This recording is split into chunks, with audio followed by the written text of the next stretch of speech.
Okay.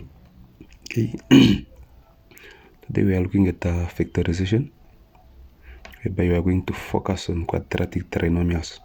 Okay, quadratic trinomials now has two forms, where C is positive and where C is negative. So for this video, we are going to look at C positive.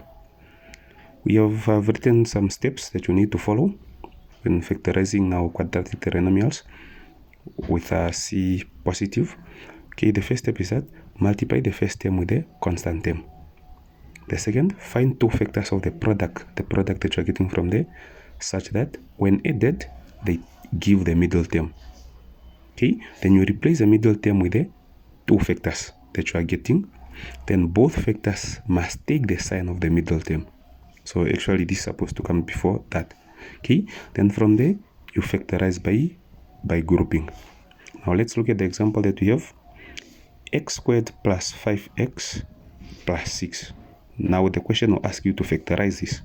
So you take the first term here as it is, x squared, you multiply it by 6. That's why you have x squared plus 6, then you have 6x squared. Now you want the two factors of 6x squared such that if you add them, they must give you the middle term, which is 5x. Now the first factor of 6 is what? 1. Then 1 goes in 6 how many times? 6 times. So is 1 plus 6 giving you 5? No. So that means that's not the pair that you're interested in. Then you must move on to the next factor. 2 goes in 6 3 times. 2 plus 3 will indeed give you a 5. So that means this is the pair that I'm more interested in. Now just have to assign the variable to each factor so that 2 times 3 will give you a 6 and x times x will give you x squared. After that, you will now replace the middle term, which is 5x here. X squared and 6 will remain the same. Just replace the middle term with a pair of factors that we have here. Then you have now 2x plus 3x with their signs. You said when C is positive, both factors will take the sign of the middle term. Okay. Then from there, you factorize by grouping. How do you group? You divide them into two groups, keeping in mind that the line that you are using, or some people choose to use brackets, must not separate the sign here to the value that you have there, because now the sign belongs to the value that is on its right side. So this sign belongs to 3x. Okay, then from there, on each side of the line, you factorize using common factor. What is common here? We have x is appearing there, it's also appearing there. So that makes it common. But you take the value that has the smallest exponent. So that's why we chose x power 1. Then now what do you do from there? Just divide throughout by that value or by that factor. So x squared divided by x will give you x. Then 2x divided by x will give you a 2. Moving on to the other side, what is common there? 3 can divide 6. So when you have coefficients or coefficient and constants, check if the smaller one can divide the bigger one. If it is like that, then take the smaller one as the common factor or the highest common factor. Okay, we don't have x there, so x is not common.